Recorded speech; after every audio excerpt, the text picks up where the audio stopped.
Philippines has stepped up its military relations with Russia as part of President Rodrigo Duterte's "friend to all, enemy to no one" approach to foreign policy. And Manila has also been buying in Israeli defense technology and equipment to help combat the scourge of enemy in the country.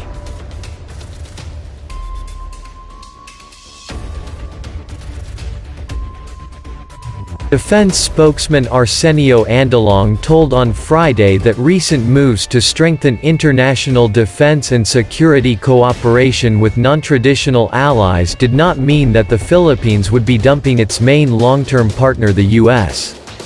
However, on Monday 3 Russian warships are due to dock in Manila for a 4-day friendly visit in the latest round of joint military cooperation activities.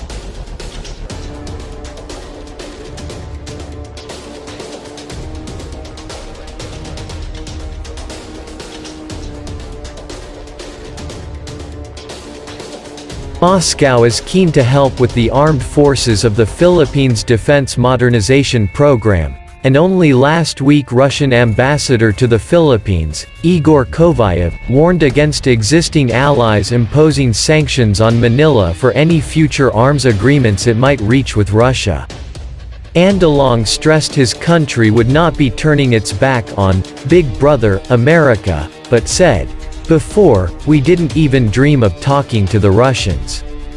Now we are engaging with them along with other nations that are not our traditional allies."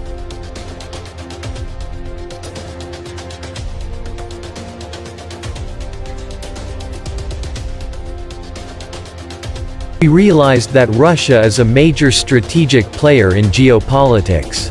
It will do no harm if we are on good terms with them. With the dynamics of global security, someday, somewhere down the road, we may require Russia's assistance. It's always good to be in constant touch. He added that the same applied to his country's relations with China.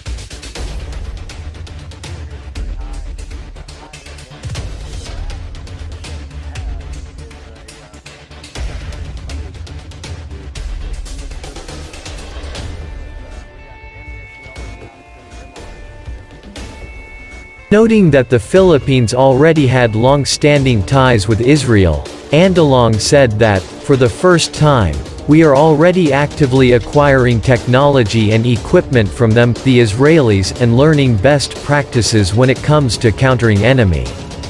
The spokesman added, "I think it's good for our defense establishment to take stock of how the global community is growing in terms of defense.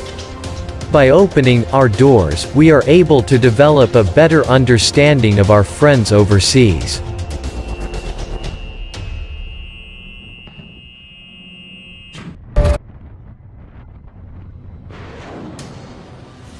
Prior to Duterte's presidency, the Philippines had never cooperated with Russia.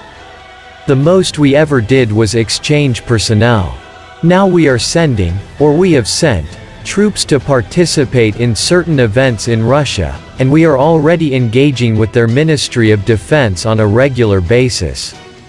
In November last year, a plan mapping out joint military activities between the Philippines and Russia was finalized in Moscow.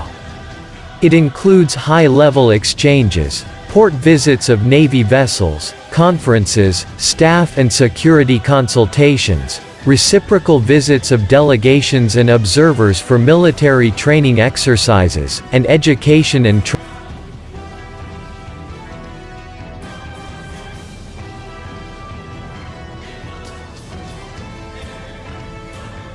The Philippines warship BRP Tarlac made a historic trip to the Pacific port city of Vladivostok last year, and Russian Navy vessels now make regular visits to the Philippines.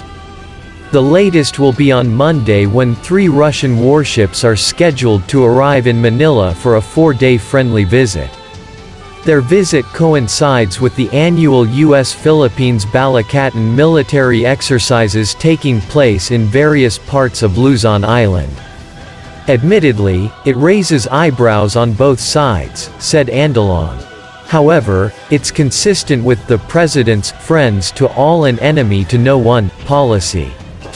It's a friendly port call. I see no issue. They're not going to engage in any military operations.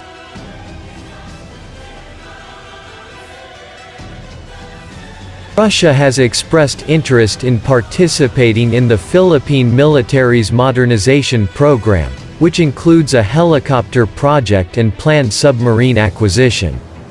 Admiral Vladimir Korolyov, chief of the Russian Navy, visited the Philippines last month to meet defense officials, and in 2017 Duterte received a donation of assault rifles, ammunition, military trucks and steel helmets from Russia.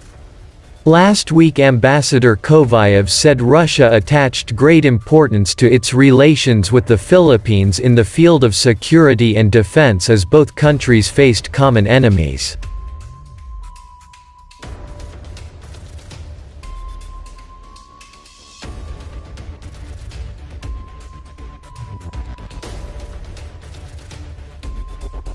It's in our national interest to help the Philippines increase their defense and security capabilities in the legitimate struggle against terrorism.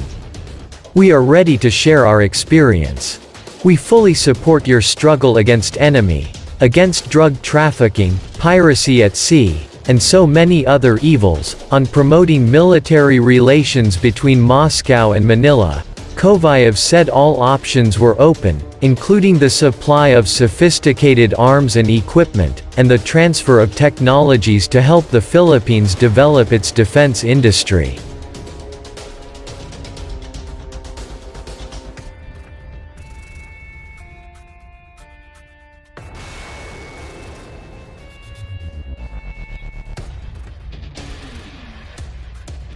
Kovayev stressed that it was not in Russia's interests to damage the Philippines' traditional relationships with other countries. In our view, diversification means keeping old traditional allies and partners, and getting new ones. That's why any attempt to influence our bilateral relationships by using sanctions or any other methods and ways is, for us, absolutely unacceptable.